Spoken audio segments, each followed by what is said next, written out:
La ciudad del 5569. Ebral 2057. Por Mica Laporte. Como ya mencioné una vez, suelo buscar en los arrabales y en los pueblos de raíz belga, de maíz y arroz, de fruta y cielo diverso, muy a la forma de mi aventura que mi muy queridito consejo me da a paso con permiso y vigilia. Me gusta viajar, con mis amigas para pasar el tiempo, sintiendo como que lo vivimos, y de paso nutro mis aficiones minuciosas. Soy coleccionadora antes de copista o periodista. Me gusta llenar mi estantería de libros que no sepa leer, antiguos y del supuesto porvenir, de lo más oculto y complejo, hasta fábulas cortas y simples que a veces, en respuesta a una paradoja que carece sentido, saben ricas si les echas miel de hojuela. Bien, perdón por ser rara. Este innecesario stream of the consciousness fue espontáneo. Lo que quería avisarles, era de la reciente refutación de un ser disperso en el metaverso que, habiendo leído mi último artículo sobre la ciudad del 5569, dilucidó cierta polémica que aquí entreveremos a continuación. Al principio, no supe entender muy bien su postura dialéctica.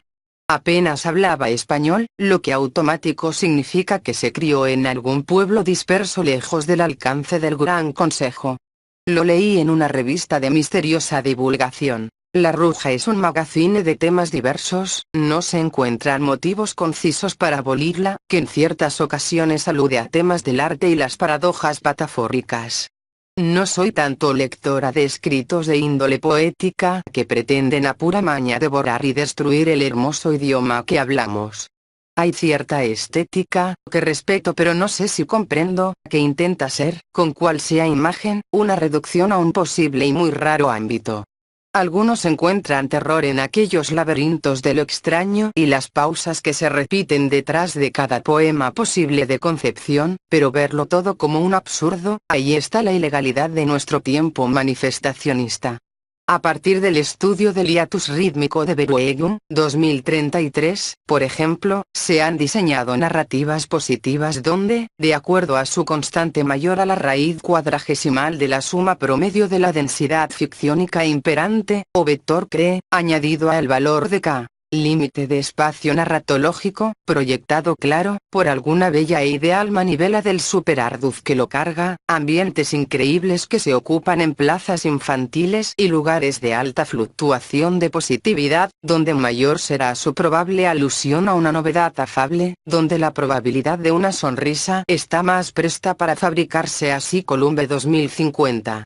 La historia es, para Verwegen, una forma calos thanatos de comprender lo que Mónica traduce metafísicamente en el ser y su contribución al todo de lo transfigurable uno, desde un pentagrama desplegado hacia arriba, sobre la geografía demiúrgica de toda la invención, su deformación y transmutación.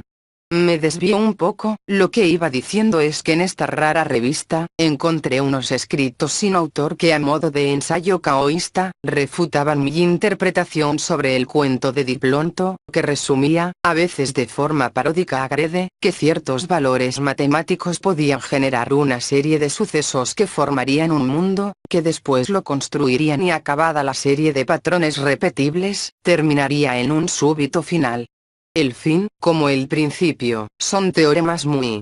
Teorías matemáticas contemporáneas explican de forma increíble lo que se dice, son el conteo de cantidades que rozan lo verdaderamente cognoscible, el cúmulo total de fenómenos ficciónicos posibles, en cuanto a sus bifurcaciones y últimos pasajes, dentro del segmento concebible de casi que, por eso me resultó increíble la fórmula que este autor sin autoría escribió al respecto de la fábula susodicha, quizás aún no le ha alcanzado Flonteus, pero de eso hablaremos más tarde. Resumiré a continuación dentro lo que mis palabras y mis comentarios puedan formular, prometo no ponerme muy teológica.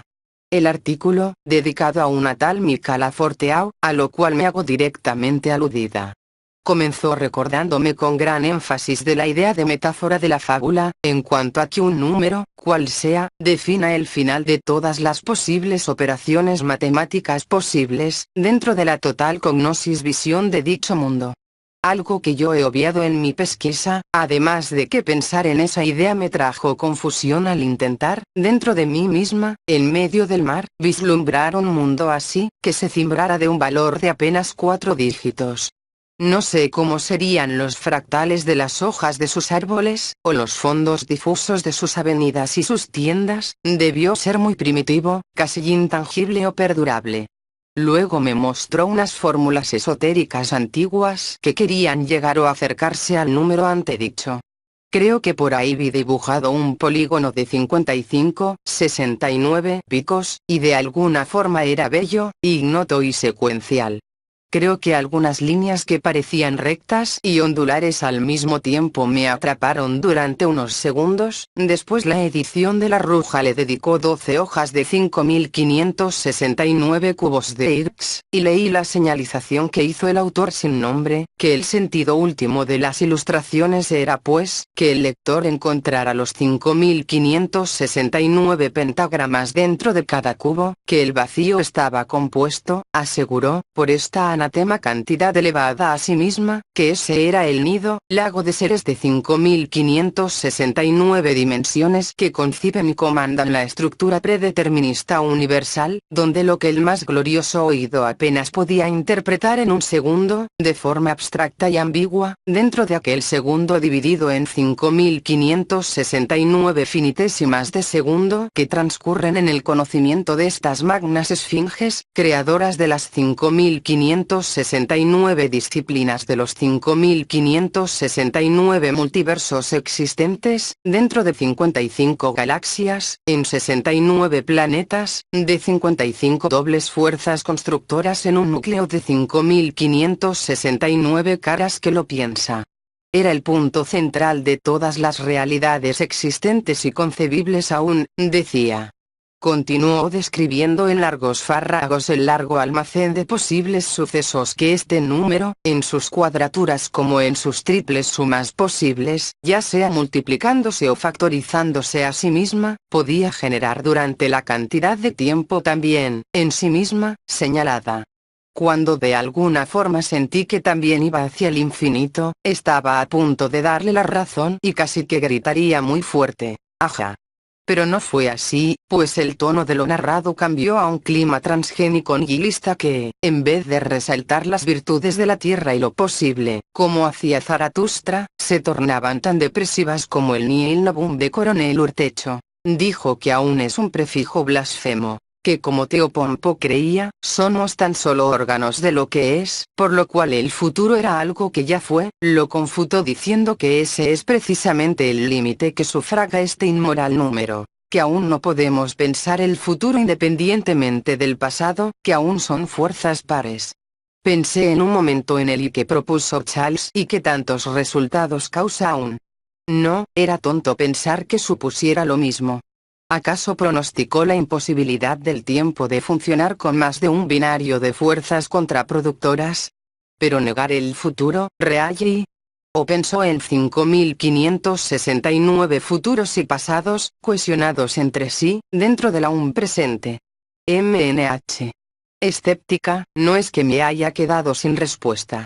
Supóngase que esta cantidad existe pero aún, a su ardor diré, es incognoscible.